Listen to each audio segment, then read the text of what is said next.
를 살해한 후 극단적인 선택을 하는 사건이 연이어 발생하고 있습니다. 그런데 이런 유형의 사건이 일어날 때마다 흔히들 오죽하면 그랬겠냐, 이 부모의 안타까운 사연에 주목하는 경우가 많은데요. 이런 동정어린 시선이 왜 문제가 되는지, 반복되는 비극을 막을 수 있는 방법은 없을지 백종우 경희대 정신건강의학과 교수 연결해서 얘기 나눠보도록 하겠습니다. 교수님 안녕하십니까? 네, 안녕하십니까? 네. 지금 언론 보도를 통해서 보니까 최근에만 해도 비슷한 사건이 한 3건 정도가 지금 보도되고 있는데요. 이런 네, 사건 맞습니다. 보시면서 교수님 어떤 생각 드세요? 아무래도 많은 국민들께서 좀 느끼시기에 가장 좀 끔찍한 사건이고 또 심각한 아동에 대한 학대이기도 하고 생명의 문제이기 때문에 참 마음이 아픈 일이라고 생각됩니다. 네.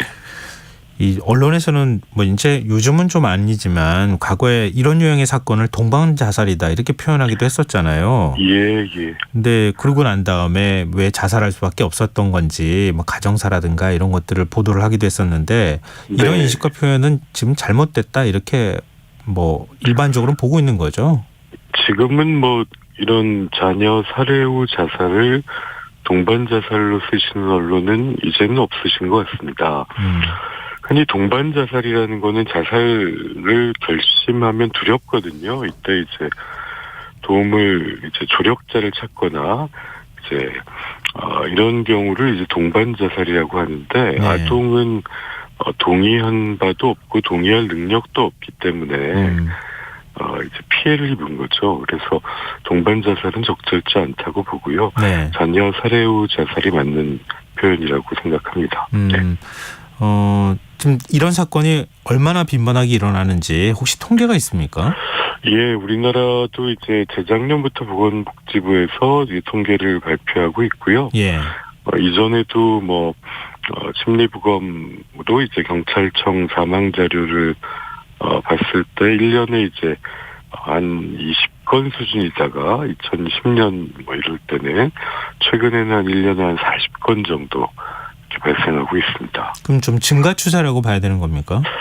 예, 다소 증가하는 게 사실입니다. 네. 그러면 이런 자녀 살해 후 자살, 이런 어떤 범행 동기도 어떤 분석이 되고 있습니까? 예, 우리나라 통계에도 이제 1번은 경제적 원인, 예. 파산 위기라든지 이런 경제적 원인이 있을 때 이게 잘못된 판단을 하는 거죠. 이타적인 동기, 그러니까 부모가 먼저 떠나면 아이는 제대로 클 수 없을 거기 때문에 차라리 데려가는 게 낫다, 이렇게 정당화될 수 없는 잘못된 판단을 하는 경우가 있고요. 네. 그리고 또 이제 굉장히 급성 정신병적 상태에서 이런 일이 발생하는 경우가 또 적지 않습니다. 비율이 또 해외는 더 이 비율이 높고요. 또 일부는 이제 배우자에 대한 복수라든가, 예, 또 우발적으로 이제 분노를 조절하지 못했다든가, 이런 한 4가지 이유가 이제 가장 많이 차지하고 있는 것으로 보고되고 있습니다. 급선 정신병적 병력이라고 표현을 하셨는데요. 네. 구체적으로 어떤 겁니까? 저도 제가 제일 처음 만난 그 아동을 살해한 분이 이제 조현병 환자였는데, 네. 예, 이제 환청이나 망상이 심하고 본인이 임신했다는 것도 제대로 알지 못한 상태에서 영아를 유기한 거거든요. 유기 살해죠, 이 경우는. 예. 이런 경우, 특히 이제 산후정신증이라든가 이제 아이가 되게 피해적으로 느껴지는 이런 정신병적인 상태에서 아이를 유기하거나 이제 살해하는 경우는 되게 신생하고 이제 가해자가 어머니가 되는 이런 네. 경우도 있습니다. 네. 그럼 각각의 어떤 그 유형을 분류를 해보면 거기에 따른 대책도 지금 달리 나와야 되는 거네요. 네, 맞습니다. 그러면 예를 들면 경제적 요인이다라고 하면 이렇게 경제적으로 갑자기 어떤 어려움을 겪을 경우에 사회적으로 어떻게 그러면은 지원을 해주거나 구제를 해줄 것이냐, 이런 문제로 접근해야 되는 겁니까? 아니면 좀 다른 시각이 필요한 겁니까? 기본적으로 이게 자녀 살해 후 자살이 발생하려면 3단계가 있겠죠. 이게 첫 번째는 부모 중에 한 명이 자살을 결심해야 되고요. 그다음에 배우자가 동의하거나 배우자가 피해자가 되는 경우가 있고, 네. 그다음 세 번째로 이제 자녀 살해가 발생합니다.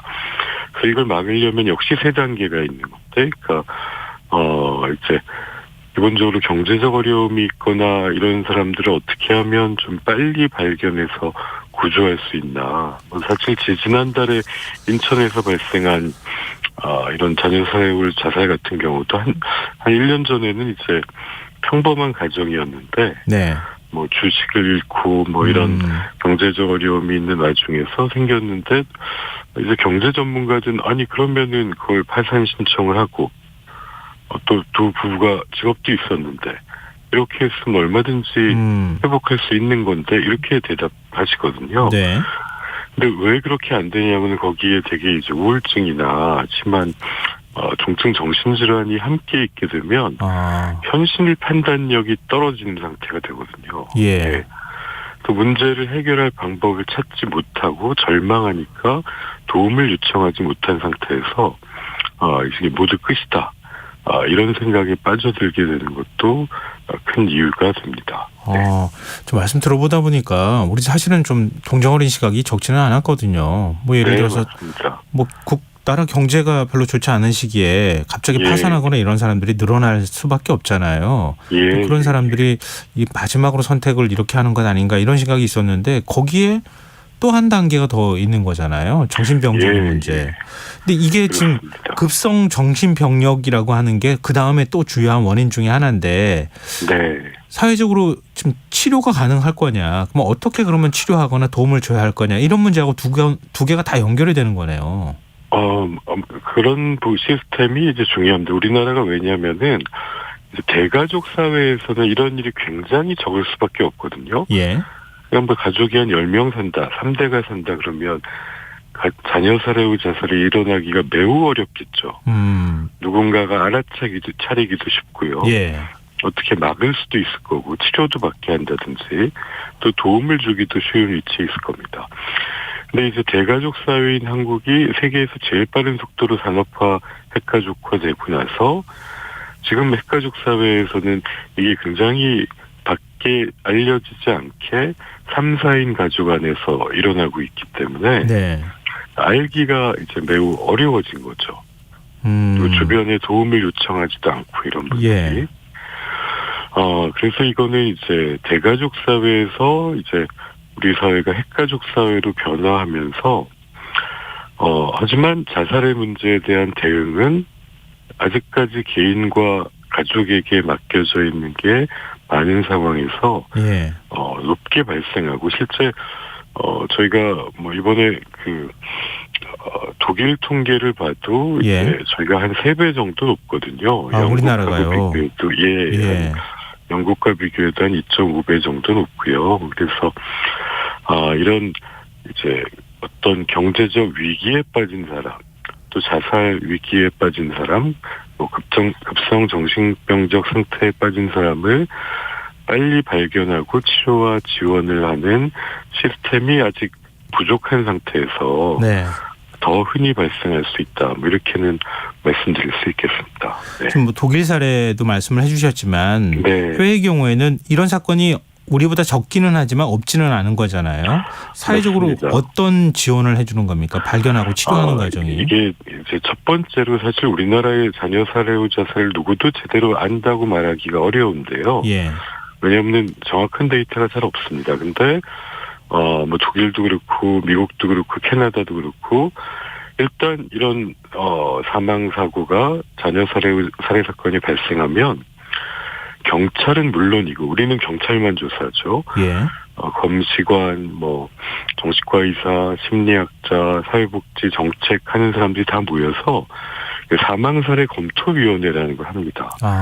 그래서 우리가 어떻게 하면 이 안타까운 죽음을 막을 수 있었는가를 조사해서 위험 지표를 뽑습니다. 뭐 독일 같으면 뭐 우울증이 71% 있었다라든지 그다음에 오히려 학대라든지 이런 정황이 있었다. 아이에게 위협이 가해진 것들이 있었다. 이래서 미리 발견할 수 있는 경고 신호를 찾는다든지 또 이거를 관련된 기관의 교육을 의무화한다든지 예. 하는 방식을 통해서 조기에 발견해서 대처하는데 중심을 두고 있습니다. 네. 그러면 예컨대 지금 파산 신청을 하거나 파산 네. 위기에 놓여 있는 경우에는 예를 들면 경제적 지원뿐만 아니라 어떤 심리적 지원이나 이런 것들도 동시에 병행하는 것도 하나의 방법이 되겠네요.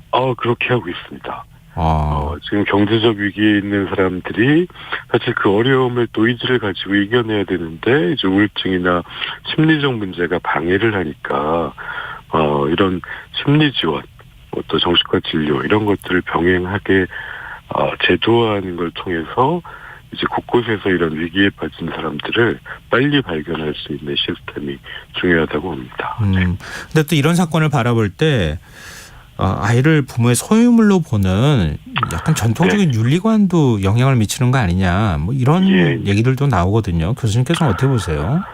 역시 그런 관념은 대가족 사회에 있던 거는 남았는데 현재는 핵가족 사회에서 별다른 시스템의 도움을 받지 못할 때 이게 동아시아 국가들에서는 그런 것들이 자녀 살해하고 자살이 높은 데에 일부 영향이 있을 거다라고 보고 있습니다. 그렇지만 그래서 이제 용어도 중요하다고 저희가 생각하는 건데 이것이 이타적인 행동이 아니라 사실은 자녀를 생명을 빼앗는 이제 끔찍한 행동이라는 것을 기억할 필요가 있는데 사실 미국에서도 이런 여러 번의 사고가 있었는데 그 이후에 살아남은 아이들에 대해서 굉장히 지역사회 지원이나 온정이 있었고 건강하게 생을 마친 아이들에 대한 보고가 계속 있어 왔거든요. 우리 사회가 좀 더 따뜻해지는 것이 또 예방의 한 축이 아닐까 생각됩니다. 이런 자녀 살해 후 자살을 막기 위한 한 대책으로 좀 언급되고 있는 게 비속 살해를 가중 처벌하는 거거든요. 근데 그거에 대해서는 어떻게 보세요? 물론 처벌이라는 것도 범죄 예방에 중요한 순위 있겠습니다. 저는 그쪽 전문가는 아니지만 작년에 이제 자녀를 살해하고 한 자녀는 살해하고 이제 다른 자녀는 그렇지 못했다가 이제 법정에서 어머니를 재판하던 판사님이 누가 이 피해자를 비난만은 할 수 없다.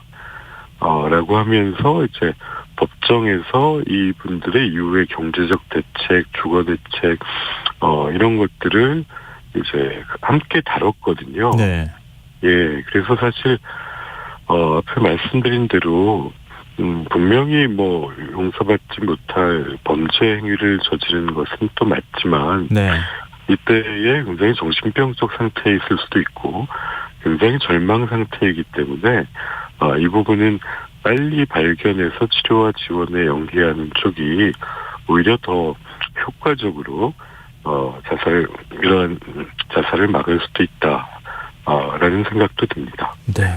오늘 교수님 말씀 듣다 보니까 우리 사회가 또 해야 할 역할이 굉장히 많겠구나. 정부가 좀 대책을 종합적으로 만들 필요가 있겠다는 생각이 드네요. 오늘 말씀 고맙습니다. 네, 감사합니다. 지금까지 백종우 경희대 정신건강의학과 교수였습니다.